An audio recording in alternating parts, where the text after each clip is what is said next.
오래전에 충북 청주에서 있었던 일이라고 합니다. 3살짜리 어린 아들을 정성껏 양육하고 있던 한 어머니가요, 어느 날 이 아들에게 맛있는 간식을 좀 만들어주기 위해서 동네 슈퍼를 찾았다라고 해요. 갖가지 음식 재료를 사가고 집에 돌아오는 길이었습니다. 저 철길 건너로 자신의 아들이 엄마를 부르면서 막 뛰어오고 있었는데요, 어머니가 가만 보니까 저쪽 철길 건널목에서 막 열차가 신호를 내면서 진입해 오고 있는 겁니다. 위험을 직감한 어머니가 오지 말라고 막 아들에게 소리를 쳤어요. 그랬는데 이 아들은 오히려 엄마를 향해서 더 열심히 뛰어오다가 그만 발이 걸려 넘어지고 말았고요.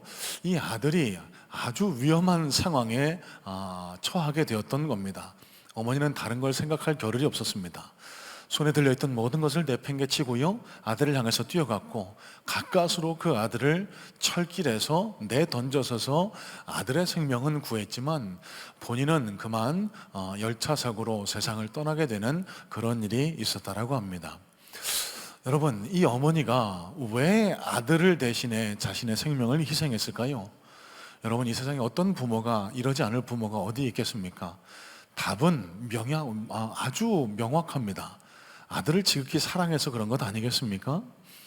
여러분, 그러면 우리가 한번 생각해 보아야 할 지점은, 이 어머니에게 생명을 구원받은 이 아들이 어떻게 살았을까?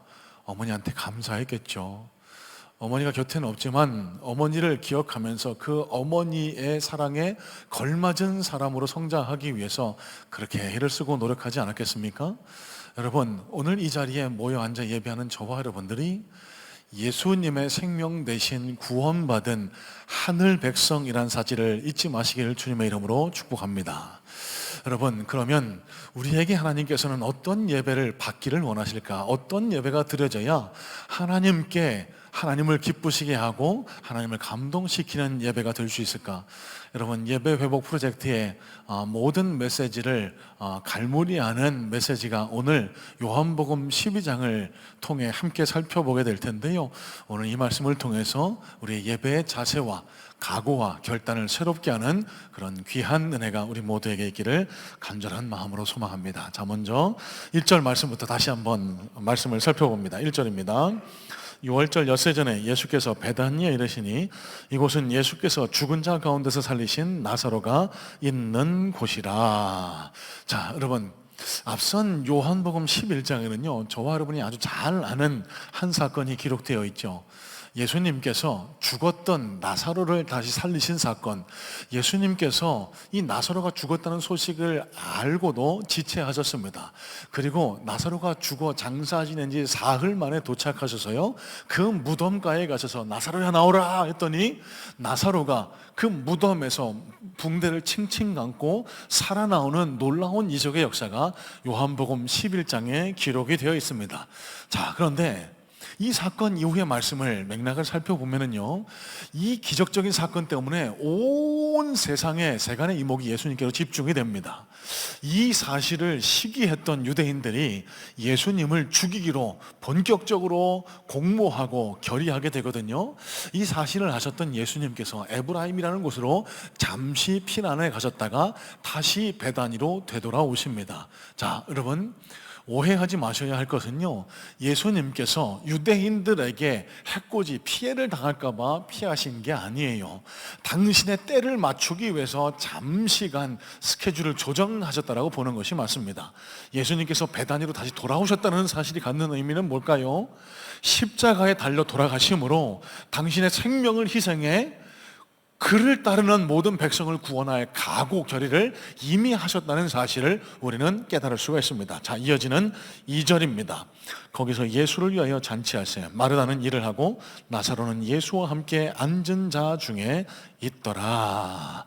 자, 여러분, 유월절 엿새 전날은요 유대인 원력으로 아비월 9일, 그러니까 지금으로 말하면 3월달 4월달의 주일이었는데요, 여러분, 유대인의 관습상 전통상 안식일 저녁에는 온 가족이 둘러 앉아 조촐한 잔치가 벌어졌다고 합니다. 음식을 나누고 평소에 하지 못했던 대화를 나누는 이런 작은 잔치가 벌어졌다고 하는데요, 예수님이 베다니, 이 마리아 마르다를 만나러 오신 날도 그런 잔치가 벌어지는 안식일이었어요. 평소보다는 큰 마을 잔치가 벌어졌던 것 같습니다. 여러분, 이 마을 잔치가 벌어졌던 장소를요, 마태복음은 시몬의 집이라고 그렇게 명시하고 있는데요, 마태복음 26장에 기록된 시몬은요, 예수님으로부터 문둥병, 그러니까 한센병을 고침받은 자입니다. 여러분, 한센병을 앓으면 얼마나 고생을 해요. 육체적으로도 고생이지만 사람들이 멸시하고 천시하고 그것 때문에 마음도 상하겠죠.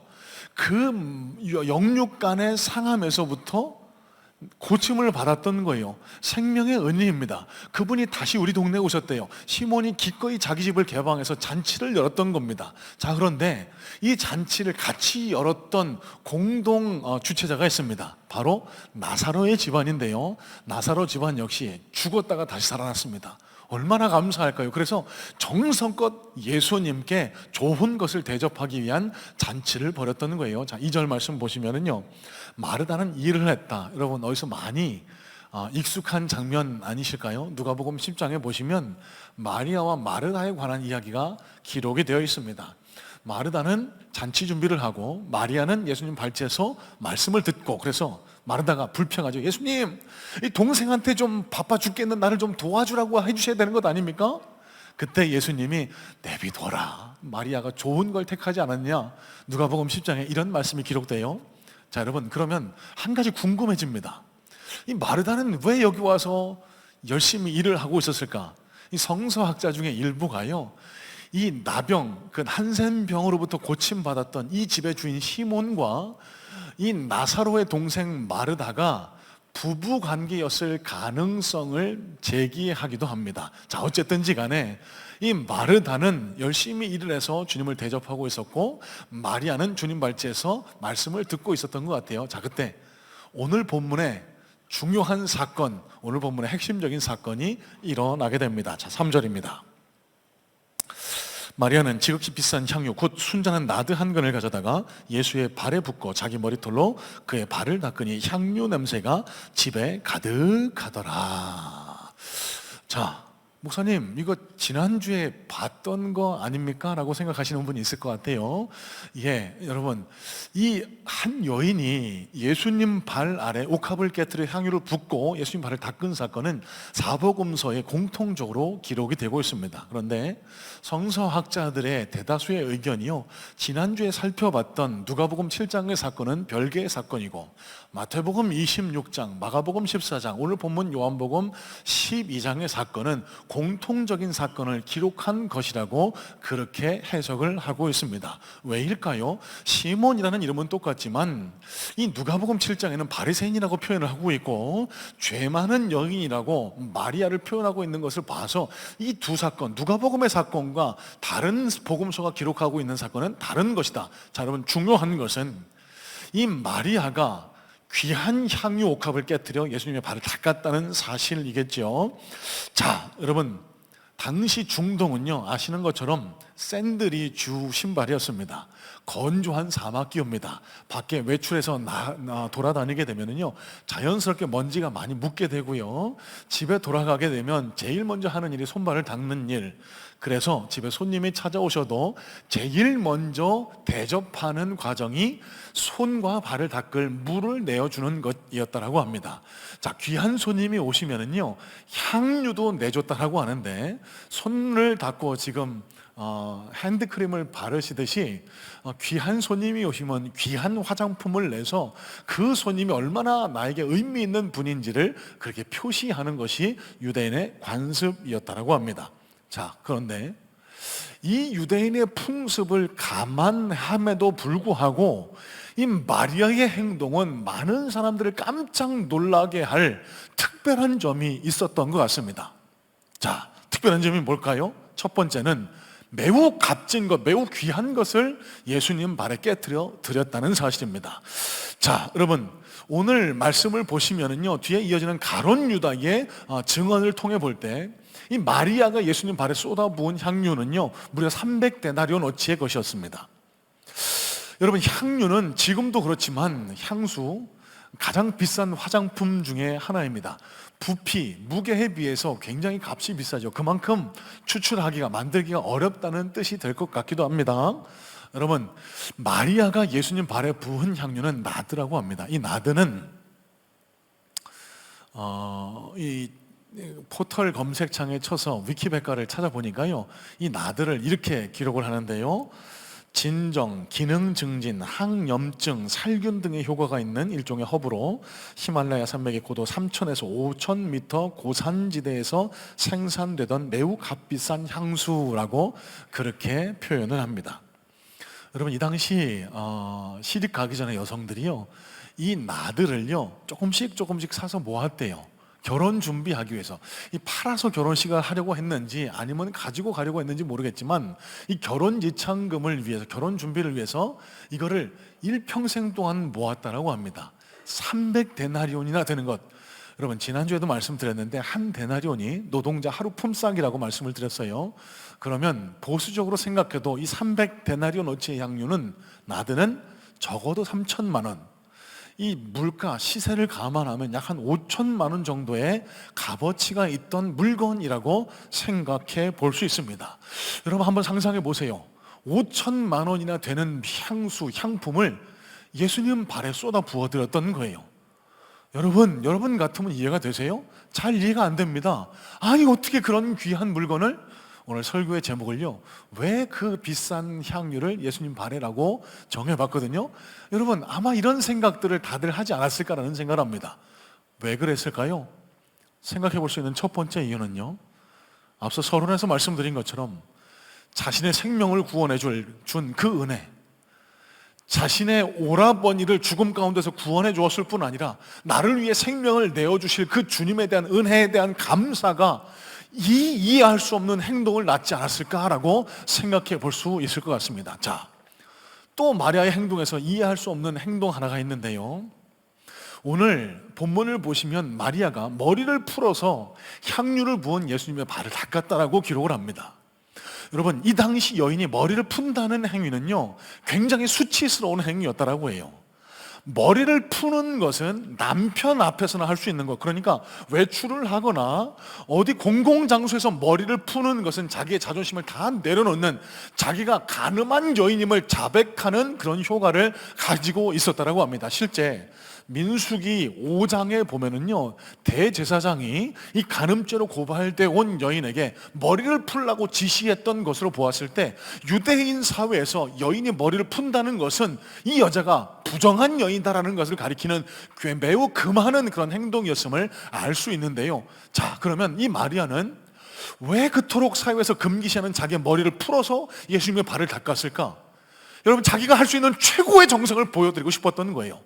사람들이 나를 어떻게 보든지 간에, 내가 어떻게 평가받든지 간에 예수님을 발을 닦아드리는 것을 가장 귀하고 값진 일로 그렇게 여겼다는 사실입니다. 여러분, 발을 닦는다는 행위 또한 이 당시 가장 낮은 천한 중에 하는 일이었다고 합니다.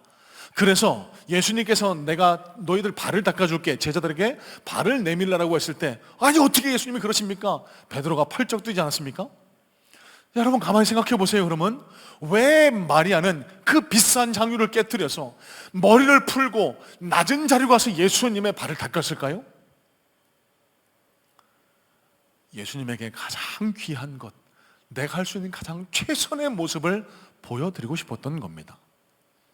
여러분, 그 예배를, 그 모습을 예수님이 기쁘게 받으셨다는 거예요. 여러분, 마리아가 어떻게 이럴 수 있었을까요? 그녀는 예수님의 사랑을, 은혜를 깨달았던 사람이었고, 은혜가, 예수님께 대한 사랑이 그 안에 살아있는 사람은 마리아와 같은 예수님 앞에 향유를 깨뜨려 머리털로 발을 닦아드리는 최고의 예배를 올려드릴 수 있다는 사실입니다. 자, 이어지는 말씀도 함께 살펴볼까요? 여러분, 오늘 본문에도 역시나 이 마리아와 극명하게 대비되는 한 인물이 등장하는데요, 자, 4절 말씀입니다. 4절로 5절 말씀 눈으로 한번 살펴보겠습니다. 4절 5절입니다. 제자 중 하나로서 예수를 잡아줄 가룟 유다가 말하되, 이 향유를 어찌하여 300데나리온에 팔아 가난한 자들에게 주지 아니하였느냐 하니.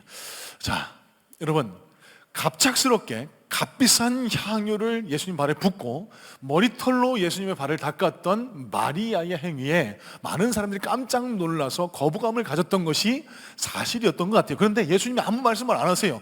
그러니까 아무도 무슨 문제를 제기하지 못하고 있을 때 이 가룟 유다가 나서서 문제를 제기합니다. 아니, 그 비싼 거를 팔아갖고 가난한 사람들 나눠주면 좋을 텐데 어떻게 이런 일을 하느냐고. 가룟 유다가 마리아의 행동에 부정적인 시각으로 비판하고 나섰거든요. 자, 여러분, 이 가룟 유다의 행동은 뭐가 문제가 있을까? 이 가룟 유다의 비판을 조금 더 깊이 자세히 한번 살펴봤으면 좋겠습니다.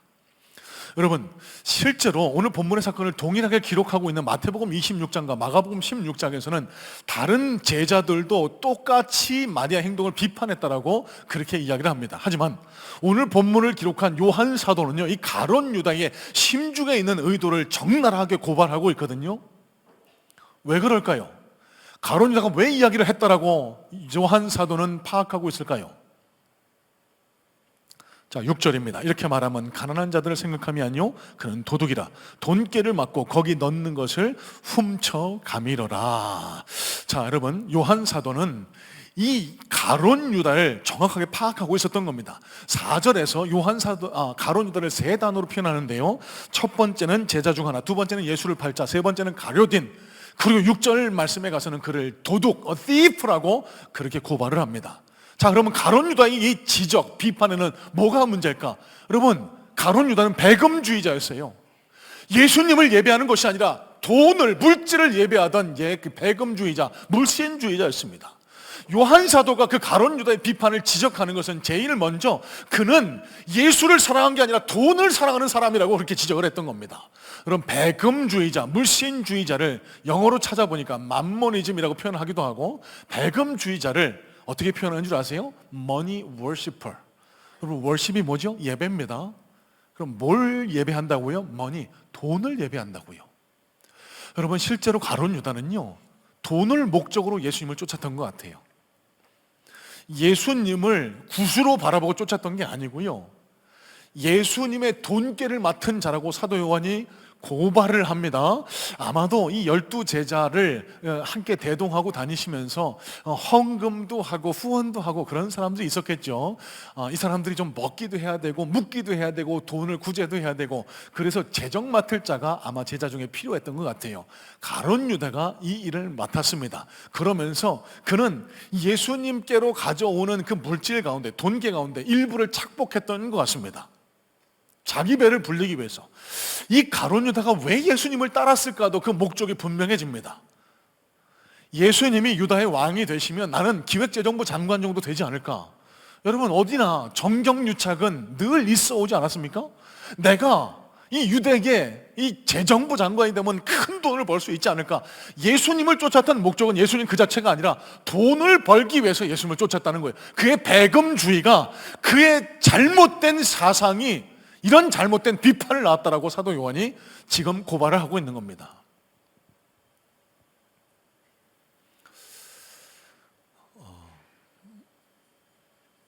여러분, 교회 안에서 물질은 참 말씀드리기 어려운 주제인 것은 분명한 사실인 것 같습니다.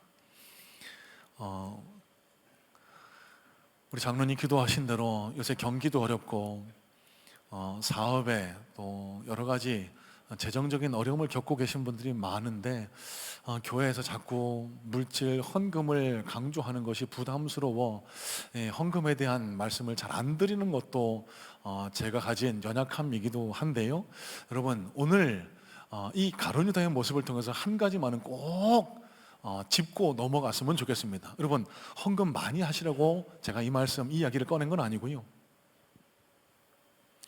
여러분, 왜 헌금하실까요? 헌금의 목적, 특별히 11조 왜 하실까요? 그 목적이 바로 되지 않으면 여러분, 그 헌금이 하나님 앞에 올바르게 기억될 수 없다는 사실을 여러분, 우리가 깨달아야 합니다. 여러분, 헌금은 기부 행위가 아닙니다. 몇 주 전에 우리가 우스갯소리로 말씀을 나눴죠. 어떤 한 가정에서 예배에 늦게 들어와서 주보를 살펴보다가 주변에 누가 왔나 살펴보다가 꾸벅꾸벅 졸다가, 그러니까 옆에 아이가 이렇게 얘기했다고. 엄마 빨리 돈 내, 집에 가자. 이 교회 오는 입장료가 헌금이 아니에요. 기부하는 행위가 헌금이 아닙니다. 여러분, 헌금의 기본적인 목적은 순종입니다. 순종. 어디에 순종이요? 하나님 말씀 앞에 순종입니다. 여러분, 저와 여러분들이 왜 이 자리에 나와 예배드릴까요? 우리는 예수님, 예수 그리스도 때문에 구원받은 백성임을 인정하기 때문에 이 자리에 계신 것 아닙니까? 하나님 살아계심을 인정하기 때문에 지금 예배드리는 것 아닙니까? 그렇다면 우리 그리스도인 된 저와 여러분들은요, 하나님의 말씀을 내 삶의 최고의 가치 삼아 이 말씀에 순종하려는 결단을 한 사람들이 바로 그리스도인입니다. 여러분, 그러면 우리 삶의 이 말씀에 대한 순종을 어떻게 하나님 앞에 표현해 드릴까요? 여러 가지 방법이 있지만, 여러분, 물질로 하나님은 우리를 테스트하십니다. 여러분, 돈이 제2의 생명 같은 그런 귀한 가치가 있는 것 아닙니까? 돈 때문에 얼마나 많은 사람들이 울고 웃고 그 돈 때문에 얼마나 많은 노력과 땀을 헌신합니까? 그 물질을 하나님 앞에 드린다는 행위는 결단코 쉽지 않습니다. 어떻게 드릴 수 있을까요? 여러분, 하나님을 사랑하기 때문에 하나님 말씀대로 살겠습니다 라고 드리는 것이 헌금이에요. 자, 그러면 그 중에서도 11조, 제가 앞서도 기도했지만, 여러분, 이 11조의 행위, 여러분, 아무 의미가 없는 것 같지만 구약에서는 하던 걸 왜 하느냐고. 여러분, 12조가 가진 가장 근본적인 의미가 순종입니다. 내가 소유한 모든 것이 내 것이 아니라 하나님의 것이라는 것을 믿음으로 고백하고, 하나님, 내게 주신 이 모든 것 중 일부를 떼어 하나님 앞에 드립니다. 내가 이 물질에도 순종했으니 내 삶으로 주님 앞에 순종하는 삶을 살겠습니다. 이 순종의 표현이 바로 11조요, 하나님 앞에 드리는 봉헌, 헌금이 가진 목적이라는 겁니다. 여러분, 하나님보다 돈을 더 사랑하면 헌금을 제대로 이 의미를 가지고 할 수가 없어요. 헌금이 가진, 봉헌이 가진, 11조가 가진 근본적인 의미가 내가 이 물질보다 하나님을 더 사랑합니다라는 그 마음, 신앙의 믿음의 표현이라는 사실을 여러분 기억하실 수 있어야 돼요. 여러분, 가룟 유다는 이게 뒤바뀐 겁니다. 예수님보다 돈이 더 중요했어요. 하나님보다 돈으로 선거하는 게 더 중요했습니다. 그 결과 주님 앞에 책망받은 거예요. 자, 또 5절 말씀도 한번 보실까요? 5절입니다. 이 향유를 어찌하여 300데나리온을 팔아 가난한 자들에게 주지 아니하였느냐. 여러분, 요한 사도는 그 가룟 유다의 위선을 고발하고 있습니다. 가룟 유다가요, 이 말을 한 의도가 가난한 자들을 진짜 돕기 위해서가 아니라 돈괴를 생각함이라라. 야, 이거 300데나리온, 지금으로 말하면 한 5천만 원이겠죠? 이게 우리 재정으로 들어오면 이걸 어떻게 내가 좀 띄워 먹을까, 이 생각으로 머리가 가득 찼다는 거예요. 겉으로는 선한 척, 착한 척 하면서 어떻게 하면 이거를 내가 취할 수 있을까, 이런 거짓된 위선, 이걸 요한 사도가 고발하고 있다는 겁니다. 사회단체나 구호단체에 대한 기부가 점점 각박해지는 게 현실인 것 같아요. 어떤 불우한 아동을 돕는달지, 해외 이런 기아단체를 돕는달지, 이런 것들이 점점 줄어가고 있다는 보고가 나오고 있는데요. 왜 그럴까? 많은 분들이 이런 비판들을 하시는 것 같습니다. 그거 해봐야 그 아이들한테, 불쌍한 사람들한테 다 안 가고 자기네들끼리 해먹고 자기네들 배불리려고 하는 것 아니냐, 아마 이런 생각 때문에. 그래서 교회에서 하는 이런 사회사업, 이 교회가 조금 더 사회를 향해서 팔을 벌려야지, 교회가 더 불쌍한 이웃들을 도와야지, 이런 시선 때문에 기독교에 대한 그런 비판적인 시선들이 날로 늘어나고 있는 것도 현실인 것 같아요. 실제로 지난 금요일에도 나눈 말씀인데, 최근에 종교 여론조사를 해보니까요, 천주교와 불교에 대한 이미지를 생각하는 조사에서는 절제하는, 따뜻한 이라는 이미지가 생각났던 반면에, 기독교, 교회를 생각하면 거리를 두고 싶은 이중적인 이라는 단어를 제일 먼저 떠올렸다고 합니다. 이 너희 착한 척하면서 위선 떠는 거 아니냐고, 이 너희들끼리 잘 먹고 교회 건물만 불리고 왜 어려운 이웃들은 안 돕고, 이런 비판들이 아마 세상이 교회를 바라보는 시선의 주된 관점인 것 같아요. 여러분, 그럴까요? 그렇지 않습니다. 교회가요, 이 사회에서 많은 역할을 합니다. 저희 교회도 많이는 아니더라도 어떻게 해서든지 어려운 이웃들을 섬기고 돌보기 위해서 애를 쓰고 있어요. 다만 예수님의 가르침대로 오른손이 한 일을 왼손이 모르게 하라라는 그 가르침을 순종하기 위해서, 드러나지 않게 하기 위해서 그런 것일 뿐. 여러분 용서하고 들어주세요. 최근에 교회에서 있었던 일입니다. 한 권사님 가정에 불이 났어요. 뭘 끓이려고 하셨던지 가스불을 켜놓은 채 외출을 하셨다가 집이 홀라당 다 타셨어요. 사진을 보니까 진짜 싸그리 타셨더라고요. 시커먼 끓음만 남고 옷까지 몇 겹만 건지고 다 버리셔야만 했대요. 여러분 갑자기 이 집을 리모델링하고 고치려고 하면 큰 돈이 필요하지 않겠습니까? 갑자기 이 보험도 안 돼 있어갖고 이게 생돈을 들여야 되는데 막막하지 않으셨겠어요? 제가 얼마 전에 이 보수공사를 다 마치고 예배, 감사 예배 드리고 싶다라고 해서 이 권사님 댁을 다녀왔거든요. 예전에 사진을 보니까요, 죄송합니다, 좀 그래요. 너무 가정이 너무 오래돼 갖고 낡아 갖고. 그런데 요새 모델하우스 있죠, 신축 아파트처럼 반짝반짝 너무 예뻐졌더라고요. 이 권사님이 하시는 말씀입니다. 너무 감사하다고, 기회가 되면 간증하고 싶다고. 당신 돈이 거의 안 들어가셨대요. 여러분 아시듯이 제가 우리 교회에 어떤 분이 지금 어려움 당했으니까 같이 헌금합시다 이런 적이 없습니다. 그런데 교회 곳곳에서요, 이 자발적으로 아름아름 이런 일이 생겼는데 우리 좀 도와야 되지 않겠느냐고 그렇게 정성들이 모이기 시작했고요. 어떤 분 계속해서 이런 도움의 손길이 답지해서 이 권사님이 이렇게 고백하시는 거예요. 자기 돈 거의 안 들어갔다고, 너무 감사하다고, 하나님이 하셨다고. 내가 얼마 했다라고 말씀하시는 분도 안 계세요. 실제로 어떤 집사님, 권사님 가정은요, 이 소식을 듣고 당신이 그냥 다 이 가정을 좀 섬기고 싶다라고 마음을 먹으셨는데 이미 여기저기서 이 도움의 손길이 답지하는 것을 알고 당신이 할 수 있는 것만 하셨다고. 그래 문자 하여튼간 샤시 그것만 해도 한 700~800만 원 정도 들거든요. 그거를 아무도 모르게 내가 했습니다. 저도 최근에 알았어요. 지금도 아무 말씀 안 하세요. 나 칭찬해 주세요, 나 잘했죠, 이런 분 아무도 안 계세요. 제가 너무너무 감사했습니다. 야, 교회가 살아있구나. 교회가 아직도 따뜻하구나. 교회가 아직도 쓰임받고 있구나. 자, 여러분, 그런데 명심하셔야 될 것, 기억하셔야 될 것, 조심하셔야 될 것, 교회가 어떤 한 개인이, 그리스도인이 칭찬받기 위해서 내가 착한 사람, 선한 사람, 내가 이런 일을 했다라는 내 공적을 쌓기 위해서 이런 일을 했다? 여러분, 그게 바로 위선입니다. 내가 이런 일을 했다라고 이 광고하고 이 밖에 사람들 알리게 해서 많은 사람들이 나를 칭찬하게 하고 우리 교회로 몰려오게 하고, 그러면 그게 바로 위선인 거예요. 여러분, 이 가룟 유다의 마음에 바로 이 위선이 있었던 겁니다. 가난한 자들을 돕지 않겠느냐고. 그런데 가난한 자들을 도울 마음은 없었어요. 어떻게 해서든지 그거를 내가 빼앗아서 나를 착복하기 위해서 한 거였지. 여러분, 이 위선 때문에 주님으로부터 칭찬받지 못하고 주님으로부터 책망받는 그런 가룟 유다가 됐던 겁니다. 자, 그러면 오늘 말씀을 준비하면서요, 제가 가졌던 문제의식입니다. 이 마리아의 예배는 왜 예수님으로부터 칭찬받았을까?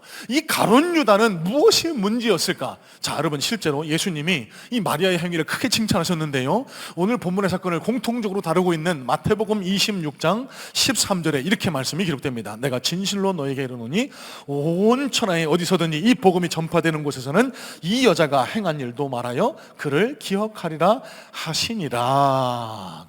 자, 실제 예수님께서는요, 이 마리아의 예배, 마리아의 행위를 크게 칭찬하셨고요, 가룟 유다는 좋지 않게 평가하셨는데, 그러면 무엇이 차이가 있었을까? 여러분, 제가 한번 표로 한번 정리해 봤거든요. 한번 사진 좀 보여주실래요? 여러분, 오늘 말씀을 준비하는 내내 제 머릿속에 떠올랐던 한 장면입니다. 누가복음 15장 탕자의 비유요. 여러분, 이 마리아의 예배가 왜 이런 값진 것을 주님 앞에 아낌없이 깨뜨려서 드릴 수 있었을까? 이 마리아에게는 둘째 아들 탕자와 같은 은혜가 있었던 겁니다. 아버지의 재산을 나눠달라고 해서 막 탕진하고 이제 나는 죽게 됐구나. 그래서 아버지한테 밥만 먹여달라고 돌아갔는데 손에 가락지를 끼워주고 발에 신을 신겨주고 나를 아들로 다시 받아준 이 아버지, 너무 감사했던 그 은혜. 여러분, 앞서 서론에서 나눴던 나를 위해 생명을 내어줬던 그 어머니의 은혜, 그 은혜와 사랑이 살아있어서 이런 행위를 할 수 있었던 겁니다. 이 가룟 유다는 뭘까요? 여러분, 누가복음 15장 탕자의 비유에서요, 두 번째 탕자가 등장하는데 큰아들 탕자 기억하시죠? 이 둘째 아들이 돌아왔을 때 아버지한테 막 화를 냅니다. 나한테는 뭐 하나 준 것 없더니 나는 이렇게 잘못한 것도 없는데 송아지도 안 주고 저 둘이 망할 놈이 왔다고 이 소를 잡아서 잔치하느냐고. 여러분, 몸은 아버지 곁에 있었지만 이 큰아들의 목적은 아버지가 아니었습니다. 아버지 주머니에 있는 돈, 아버지의 유산이 목적이었기 때문에 아버지와 이런 갈등을 빚을 수밖에 없었어요. 이 큰아들 또한 배금주의자, 물질을 숭배하던 자였습니다. 또 한 가지, 여러분, 중요하게 놓치지 마셔야 될 것은 앞서도 잠깐 언급해드렸는데 누가복음 10장에 마리아와 마르다 사건 기억하시죠? 여러분, 이 가룟 유다는 앞서 저 표에서 보시는 것처럼 헌신과 봉사 중심이었습니다. 일하는 게 중심이 됐어요. 반면에 마리아는 뭐가 중심이었죠? 말씀 중심이었습니다. 예배 중심이었어요. 예수님께 가까이 가는 게 더 소중했습니다. 자, 이 자리에 교회를 구석구석에서 섬기시는 우리 중직자분들, 우리 교사님들, 셀리더님들, 또 각 기관에서 헌신하시는 분들 많이 계시는데 잘 들으세요. 여러분, 우리가 교회를 섬기는 그 헌신 봉사 매우 중요합니다. 그거 아니고서는 교회가 돌아갈 수 없습니다. 하지만 놓치지 마셔야 될 게, 여러분이 하시는 그 헌신이, 그 봉사가 예수님을 사랑하기 때문에 하는 그런 봉사가 아니면 그거 아무 소용이 없는 거예요. 먼저 말씀으로 은혜 받고 그 말씀에 그 사랑에 감격이 돼서 그 헌신을 하지 않으면 그거는 가룟 유다와 같이 잘못된 봉사, 잘못된 헌신이 될 수 있다는 겁니다. 여러분, 잘 아시는 것처럼 가룟 유다가 예수님을 팔다가 그걸 후회하면서 목을 스스로 매달아 창자가 터져 죽었습니다. 은혜 없이, 예수님에 대한 사랑 없이 신앙생활을 이어가는 그리스도인, 교회 안에서 중요한 직책을 맡으며 사역하시는 분들의 최후가 이렇게 될 수도 있지 않을까라고 말씀드리면 제가 너무 과대포장하는 걸까요? 여러분, 오늘 말씀에서 놓치지 마셔야 할 마지막 포인트입니다. 오늘 8절 말씀, 예수님의 마지막 말씀을 한번 눈여겨 들어보시길 바랍니다. 8절입니다. 가난한 자들은 항상 너희와 함께 있거니와 나는 항상 있지 아니하리라 하시니라. 자, 여러분, 이게 무슨 뜻일까요? 여러분, 예수님께서 가난한 자들을 돕지 말라고 하신 게 아니에요. 가난한 자들을 돕고 섬기는 것, 그것도 중요하다. 하지만 여러분, 이런 전제가 달려있는 겁니다. 여러분, 예수님께서 가난한 자들, 어려운 형편에 있는 자들을 돕고 섬기는 게 중요하지 않다, 이거 아니에요. 예수님 일평생 그렇게 살아오셨어요. 예수님 말씀의 초점은 어디에 있을까요? 모든 일, 만사에는 때가 있고 우선순위가 있다는 겁니다. 가난한 자들, 어려운 자들 섬기는 거 언제든지 할 수 있지만 나는 이제 곧 너희 곁에 있지 않는다. 여러분, 이게 예수님 말씀의 핵심입니다. 여러분, 실제로 앞서도 잠깐 말씀을 드렸지만 이 사건 직후에 가룟 유다는 유대인들과 함께 공모합니다. 예수님 어떻게 팔아넘길까? 그 사건 직후에 예수님은 끌려가시고 매 맞으시고 십자가에 달려 돌아가시는 그런 사건이 일어나게 됩니다. 아마도 이 마리아가 여자의 직관으로 이 사실을 눈치챘었던 것 같아요. 야, 예수님을 더 이상 우리 집에 이렇게 모셔드리고 함께 잔치하고 함께 말씀 들을 기회가 없는데 이게 마지막이 될 수도 있는데 내가 어떻게 하면 최고의 것으로 예수님을 공경해 드릴 수 있을까? 여러분, 이게 바로 마리아의 마음이었습니다. 왜 가난한 자를 돕지 않는다고요? 아니요, 가난한 자는 나중에 도와도 돼요. 예수님 이제 곧 우리 곁에 안 계실 겁니다. 그래서 말씀을 듣는 것, 예수님을 가장 귀하게 여겨드리는 예배를 드리는 것, 그게 가장 소중하다고 받고, 그 결과 예수님은 그녀의 행위를 내 말씀이 선포되는 곳마다 그녀의 일도 기억되리라라고 그렇게 선포하셨던 거예요. 여러분, 한번 상상해 보시길 바랍니다. 사랑하는 사람이 이제 내 곁을 떠나가려고 할 때, 사랑하는 남편이, 사랑하는 아내가 혹은 부모님이 임종 직전에 있을 때 그 임종을 지키지 않고 학원 가야 된다라고 말하는 학생 없을 겁니다. 꼭 놀러 가야 된다라고 말씀하시는 분 없으실 거예요.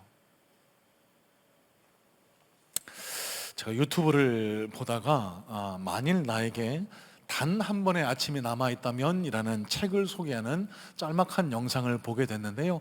사진들 좀 보여주실래요?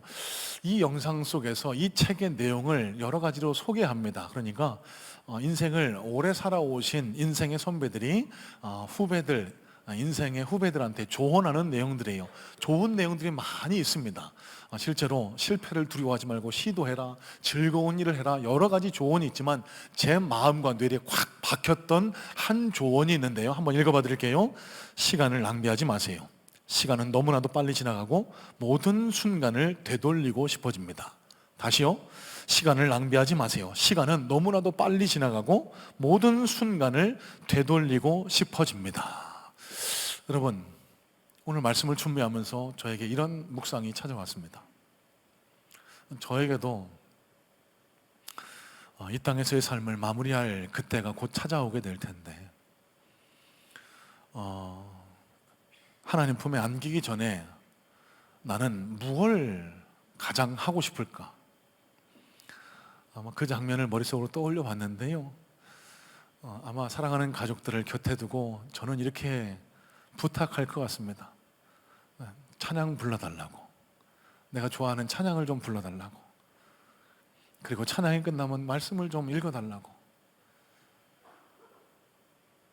하나님 품에 가기 전까지 내가 드릴 수 있는 최고의 예배를 하나님 앞에 드리면서 주님 품에 안기면 그게 가장 행복한 마지막이 아닐까, 그런 생각을 하게 됩니다. 여러분, 중요한 것은 그때가 언제가 될지 우리는 아무도 모릅니다. 그러면 오늘 이 예배를 주님 앞에 마리아처럼 정성껏 최고의 마음을 담아 드려야 할 이유가 충분하지 않겠습니까? 어떤 한 크리스천 가정에서요, 어린 아이가 기도하는 모습을 보고 엄마가 딸아이한테 이렇게 물었다라고 합니다. 얘야, 너 하나님한테 뭘 원해서 지금 기도하고 있는 거야? 그랬더니 이 어린 딸아이가 엄마한테 이렇게 대답했다라고 해요. 엄마, 저는 하나님께 뭘 얻기 위해서 기도하는 게 아니에요. 저는 그냥 예수님이 좋아서 기도할 뿐이에요. 다시요. 엄마, 저는 하나님께 뭘 구하기 위해서 기도하는 것 아니에요. 저는 예수님이 좋아서 기도할 뿐이에요. 여러분, 이 어린 아이의 고백이 오늘 본문에 마리아가 보여주었던 모습일 거라고 저는 확신합니다. 여러분, 예배 회복 프로젝트가 6주간이 이어졌고요. 6주 동안에 성경의 곳곳을 살펴보면서 우리가 어떤 예배를 어떻게 드려야 할지를 함께 생각하며 말씀을 함께 나눴습니다. 6주 동안 나누었던 말씀 다 잊으셔도 여러분, 예배 회복 프로젝트의 오늘 마지막 나누는 이 메시지를 꼭 마음속에, 뇌리속에 간직하셨으면 좋겠습니다. 여러분, 가룟 유다의 예배는 하나님 기뻐 받으시지 않으십니다. 하나님으로부터 무언가를 얻으려고, 돈을 얻어내려고, 내 기도 성취하려고 드리는 예배, 그런 배금주의자, 물신주의자적인 예배가 아니라, 위선으로 가득 찬 그런 예배가 아니라 마리아의 예배, 주님께 가장 귀한 것을 올려드리기 위한 예배, 주님을 사랑해서 은혜의 감격 때문에 올려드리는 예배가 우리 삶 속에서 계속해서 그치지 않고 드려질 때 하나님께서는 우리의 예배를 기쁘게 받으시고 저와 여러분의 삶 속에 가장 귀한 것, 가장 좋은 것으로 되갚아 주시는 놀라운 은혜 역사를 허락해 주실 줄로 믿습니다.